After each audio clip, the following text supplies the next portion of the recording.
The boy was 7 years old when he watched his mother die, not slowly, not peacefully. She burned with fever for 3 days in a village in northern India where the summers were merciless, and the nearest doctor was 2 days' walk away. Kiran Singh held her hand through the last night, and when the sun came up and she was gone, he walked outside, sat down in the dust and did not cry. He had already decided something, though he could not have named it yet. He had decided that the world was not as it appeared. His father remarried within the year. The new wife was not cruel in the dramatic way of stories. She was simply indifferent, which in some ways is worse. Kiran moved through that house like a shadow, eating when he was permitted, sleeping in the corner of a room that was not really his, studying by lamplight when everyone else had gone to bed. He was small for his age, quiet in the way that boys become quiet when they learn that speaking costs more than it's worth. His father was a prosperous Sikh landowner in the Punjab. That mattered. It meant Kiran had access to books, to tutors, to the kind of education that most boys in his village never touched. It also meant he was expected to become something specific. A man who managed land, who knew the price of grain, who understood what it meant to carry a family name into the next generation. Nobody asked what he wanted. He was 11 when a missionary school opened in the nearest town. His father allowed him to attend, not from openness to Christianity, but because the school taught English, and English was the language of the future. This was purely practical. His father was a practical man. The missionaries were Anglicans. They wore heavy clothing in the heat, and they sang hymns in accented Punjabi, and they ran a small clinic out of the back of the building where they pulled teeth and treated infections with carbolic soap. Kiran watched them the way a scientist watches a specimen. He was not looking for God. He was looking for an explanation for why his mother had died, and the universe seemed entirely unbothered by it. He found something he did not expect. There was a teacher at the school, an older man named Mr. Hobbs, who had come from Bristol 30 years earlier and had never gone back. Not because he couldn't, because he didn't want to. Hobbs taught mathematics and scripture with equal seriousness, and he had a habit of pausing mid-lesson and asking questions that had nothing to do with the curriculum. Things like, "What do you think is the difference between religion and faith?" Or, "If God is real, what would that require of you personally?" Kiran argued with him, constantly, furiously. He was 13 by then, and he had developed strong opinions and the grammar to express them in 2 languages. He told Hobbs that Christianity was a colonial import, that faith was a comfort for people who couldn't bear reality, that the God of the Bible seemed especially fond of people who already had things going well. Hobbs listened to all of it. Then he said, "You might be right, but you're arguing very hard for a being you don't believe exists." Kiran went home that night and couldn't sleep. What happened next is difficult to describe, not because it is obscure, but because it belongs to the category of experiences that language keeps failing. He was 15. It was January, cold in the way the Punjab nights get cold in winter, a dry biting cold that comes down from the mountains. He had been awake for most of the night, angry at something he could not locate the source of, his mother's absence, his father's silence, the gap between what the missionaries promised and what he saw every day in the village. He had decided, somewhere around 3 in the morning, that if God did not reveal himself by sunrise, he was going to walk to the train tracks. He meant it. That is the part that must be understood. He was not performing. He was a 15-year-old boy who had run out of reasons, and he sat in the darkness and he waited, and then something happened. He described it later to anyone who asked with the same careful words, a presence. Not a voice, not a vision, not a light. A presence, the way you know someone has walked into a room behind you before you turn around, and in that presence, a certainty. Not certainty about doctrines or facts or propositions, but certainty of belonging, that he was known, that the knowing was ancient, that his mother's death had not been the end of her, and his own survival had not been accidental. He turned around. No one was there. He wept until the sun came up, which surprised him, because he had not cried the morning his mother died. He walked to school and told Mr. Hobbs. Hobbs listened to the whole thing without interrupting, and then said quietly, "Yes, that sounds right." His father's response was not quiet. The scene that unfolded over the following weeks was not unusual for a family of their background, which made it no less devastating. His father sat across from him at the low table where they ate and told him, in careful measured language, that what he was describing was a betrayal. Not just a personal decision. A betrayal of lineage, of community, of everything the Singh name represented in that village. His father was not a violent man. He simply made the consequences clear. If Kiran pursued this, he would no longer be a son of this house. Kiran was 16. He had nowhere to go. He went anyway. Mr. Hobbs arranged for him to stay at the missionary compound while he finished his schooling. It was a small room off the back of the clinic, and it smelled permanently of carbolic soap. And Kiran spent 2 years there, studying and helping bandage wounds, and listening to patients who came in from the surrounding villages. This was when he first understood that he was not afraid of suffering in the way most people are afraid of it. Not because he was brave, because he had already sat in the room with it and found it survivable. He was baptized at 17. A small ceremony, a few witnesses, the cool water of a metal basin. His father was not there. No member of his family was there. He applied to train as an evangelist through the Anglican mission. They were cautious about him in a way that stung more than he expected, given everything he had already given up. The man in charge of placements, a British administrator who had never been east of Delhi, told Kiran that his background made him complicated, that his conversion might be seen as politically motivated, that perhaps he should wait a few years and demonstrate stability before being sent anywhere significant. Kiran asked what significant meant. The man looked at his papers and said nothing. He was 21 years old, a Sikh convert with no family, no financial support, and a mission organization that wasn't sure what to do with him. By the mathematics of institutional logic, he had nothing. No credentials, no connections, no backing, no language that fit neatly into the category of safe missionary candidate. He went to Tibet anyway, not with the mission's blessing, not with their funding, with the money he had saved from 3 years of odd work.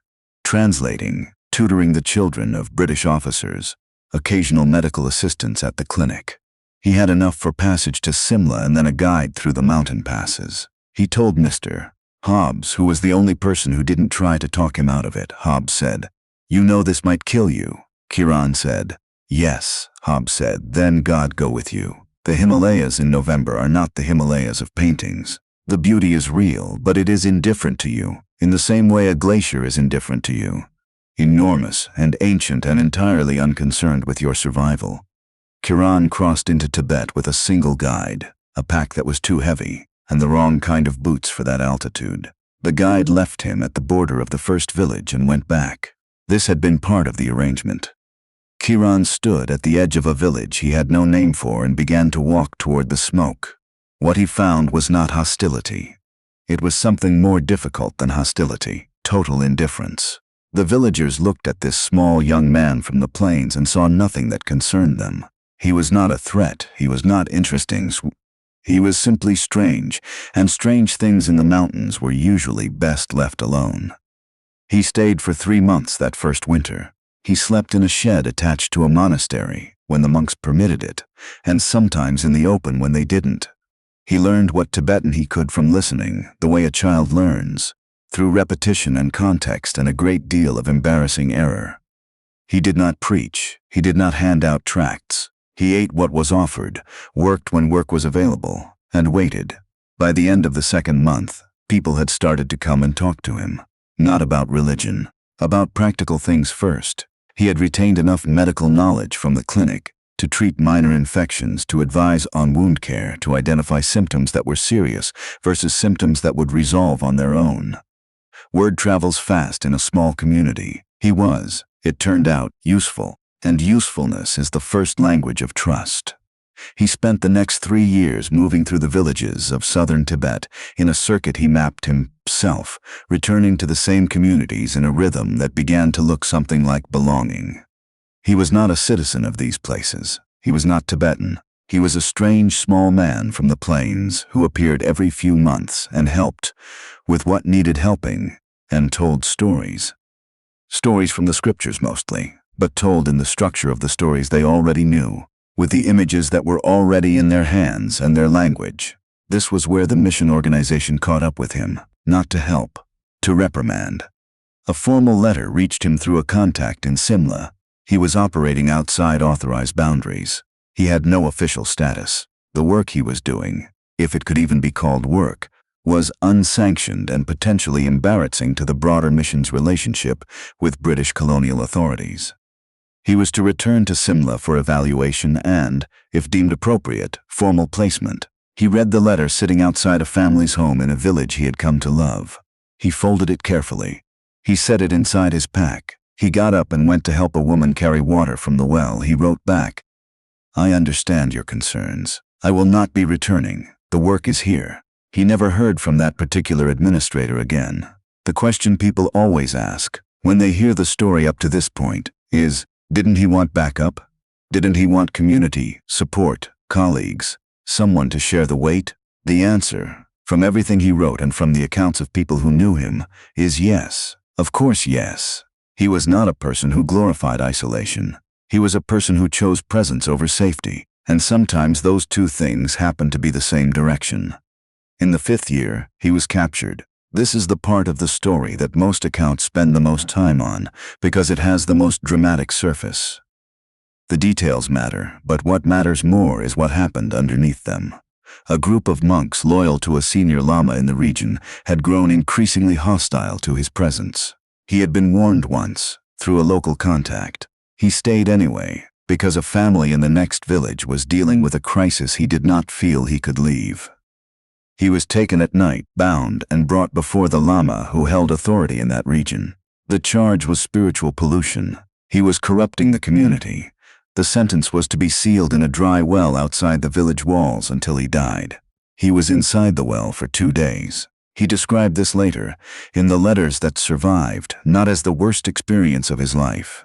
He reserved that for the winter his mother died and the winter he lost his father, but as the experience in which he finally understood the difference between believing something and knowing it.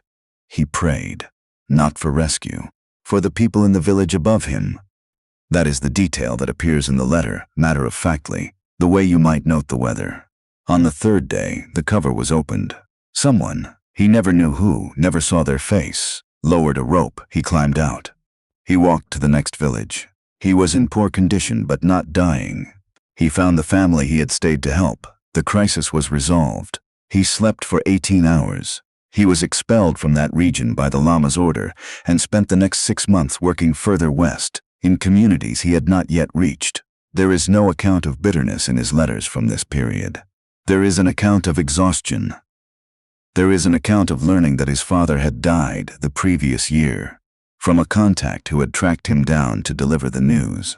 The two of them had never reconciled. He writes about this in 1 paragraph, then moves on to a description of a village he has just reached, and the particular quality of the light off the mountains at dawn. It is not suppression.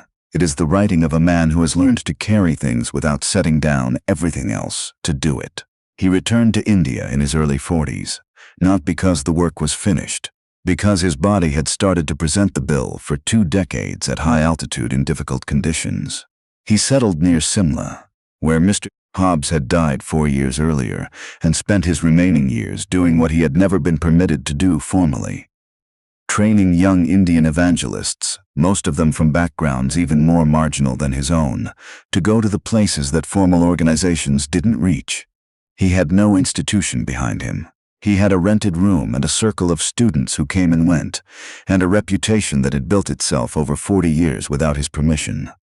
People came from considerable distances to ask him questions.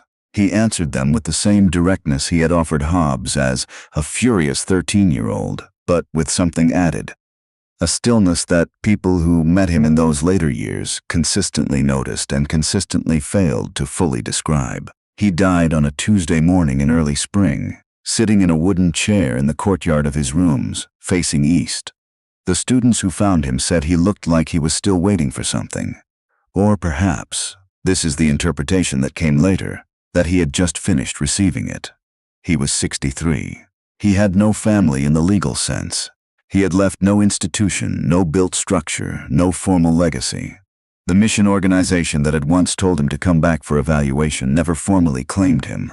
There was no obituary in any English paper. His letters survived. 2 notebooks of them, collected by one of his students and eventually archived in a library in Delhi that almost no one visits. They are not famous documents. They are not beautiful prose. They are the letters of a man who wrote exactly what he thought, to exactly the people he was thinking of, because he believed that honesty was a form of respect. One of them, dated from inside the first year in Tibet, contains a line that his students apparently memorized. "I was not sent because I was qualified. I was sent because I said yes when no one else was going in that direction." These are not the same thing, and it matters that we understand the difference. He never resolved with his father. That is worth sitting with. He never received formal recognition from any missionary body. He died in a rented room without a title. By the measurements most institutions use, he had very little to show. But somewhere in the mountains of southern Tibet, in villages that have no markers and no records, there are families who are 3-4 generations from a night when a small, strange man from the plains showed up and helped carry something heavy. And somewhere in Simla, there are men and women who trained under him and went to places that still don't appear on most maps, and under them are others. You don't see it because it doesn't have a plaque. That's not the same as it not being there. The prayer, after all, is almost never answered in the form you expect. It is almost never delivered by someone with credentials. It arrives instead, wearing the face of a person who was told no so many times that they eventually stopped asking permission and started walking. Kiran walked. That is the whole of it. That is enough.